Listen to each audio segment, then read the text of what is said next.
Assalamualaikum warahmatullahi wabarakatuh. Salam sejahtera bagi kita semua.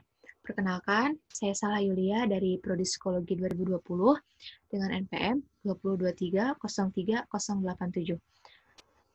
Video kali ini saya buat untuk memenuhi tugas mata kuliah Pendidikan Pancasila, yaitu contoh generasi muda yang bermoral dan tidak bermoral. Baik, sebelum ke contoh, yang pertama, apa sih moral itu?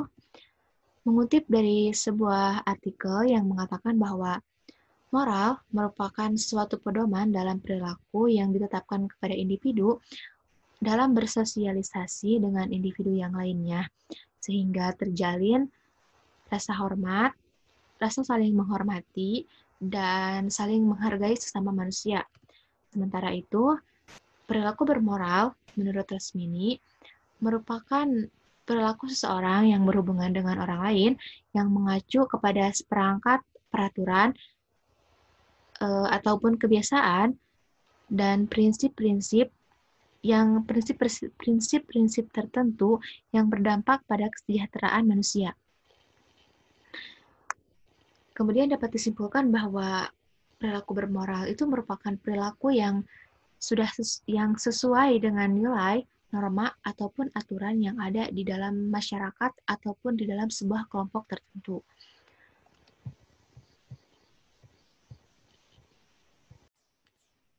Nah, kemudian apa saja sih contoh perilaku generasi muda yang bermoral? Yang pertama yaitu mempelajari ilmu agama atau memeluk sebuah agama.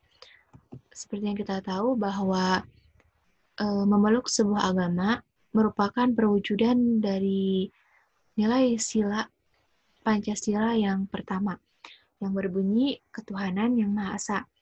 Kita sebagai umat beragama sudah seharusnya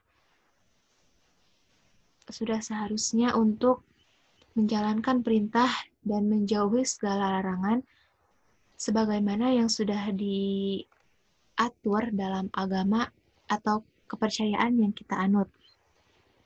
Seperti contoh, saya sebagai umat muslim atau umat yang beragama Islam sudah seharusnya menjalankan ibadah sholat, terus membaca Al-Quran, menutup aurat, dan menjauhi segala larangan yang sudah ditentukan oleh Allah Subhanahu wa Ta'ala. Kemudian yang kedua yaitu toleransi. Toleransi ini merupakan sebuah sikap atau perbuatan di mana kita menghargai setiap perbedaan, entah itu kepada individu ataupun kepada kelompok. Kita sebagai bangsa Indonesia yang sudah tahu bahwa Indonesia itu terdiri dari berbagai suku bangsa, ras, etnis, dan agama, sudah seharusnya mempunyai rasa toleransi di dalam diri kita. Karena ketika kita mempunyai rasa toleransi, konflik dan perpecahan di negara kita ini tidak akan terjadi. Yang kemudian itu merupakan salah satu perwujudan dari sila Pancasila yang ketiga, yaitu Persatuan Indonesia. Kemudian contoh yang ketiga yaitu membantu orang yang membutuhkan.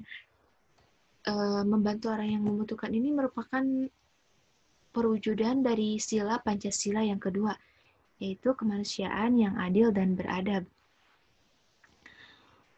Kita sebagai makhluk Tuhan yang Maha Esa tentunya mempunyai hak, derajat, dan kewajiban yang sama.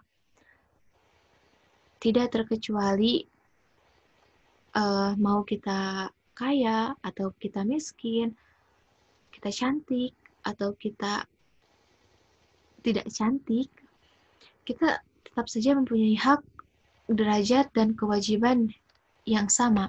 Selain itu, membantu orang yang membutuhkan juga mempunyai salah satu manfaat, yaitu dapat mempererat tali silaturahmi kita sesama manusia, mempererat tali persaudaraan, yang artinya ketika kita membantu seseorang, maka suatu saat ketika kita membutuhkan bantuan orang tersebut, kita tidak akan sulit untuk mendapatkan bantuan tersebut.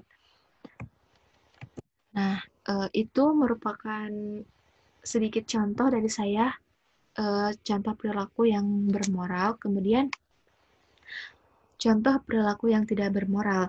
Sebelum ke contoh, apa sih perilaku tidak bermoral? Perilaku tidak bermoral, biasa disebut juga sebagai perilaku immoral, merupakan perilaku yang bertentangan dengan nilai ataupun norma yang sudah ada di dalam masyarakat. Nah, contohnya seperti ini, korupsi. Di negara kita ini sudah tidak aneh lagi ya dengan korupsi. Korupsi ini masih hangat dibicarakan perihal bantuan sosial kemarin. Nah, korupsi ini merupakan salah satu tindakan yang melanggar hampir semua nilai dari sila Pancasila. Dilansir dari kompasiana.com menyebutkan bahwa seorang yang melakukan korupsi atau koruptor itu merupakan orang yang tidak mengamalkan nilai-nilai Pancasila di dalam kehidupannya. Tindakan korupsi ini juga sangat merugikan orang banyak. Bukan hanya merugikan orang banyak, tetapi merugikan orang yang melakukan hal tersebut. Kenapa? Karena ketika kita melakukan korupsi, maka nama baik kita akan tercoreng. Kita akan menjadi jelek di mata orang lain dan otomatis orang-orang juga akan hilang kepercayaannya kepada kita. Terutama korupsi yang dilakukan oleh pemerintahan kita ini ya, maka secara tidak langsung ketika pemerintah kita melakukan korupsi, maka rakyat ini sudah tidak percaya lagi kepada pemerintah. Kemudian contoh yang kedua yaitu tawuran pelajar. Seperti yang kita tahu bahwa tawuran pelajar ini merupakan salah satu tindakan yang sangat meresahkan masyarakat. Tawuran pelajar ini sangat berdampak negatif, entah itu kepada masyarakat yang ada di sekitar area tawuran tersebut ataupun kepada pelajar yang melakukan tawuran tersebut. Kemudian contoh yang ketiga yaitu bullying. Nah, bullying ini sudah tidak aneh lagi ya, terutama di kalangan pelajar di Indonesia.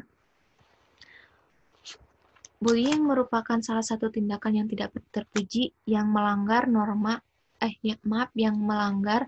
nilai Pancasila yang kedua. Karena ketika kita membuli seseorang, secara tidak langsung kita sudah merampas hak dan martabat orang yang kita bully tersebut. Nah, sekian pemaparan dari saya. Mohon maaf apabila banyak kesalahan karena saya juga masih belajar. Semoga bermanfaat. Wassalamualaikum warahmatullahi wabarakatuh.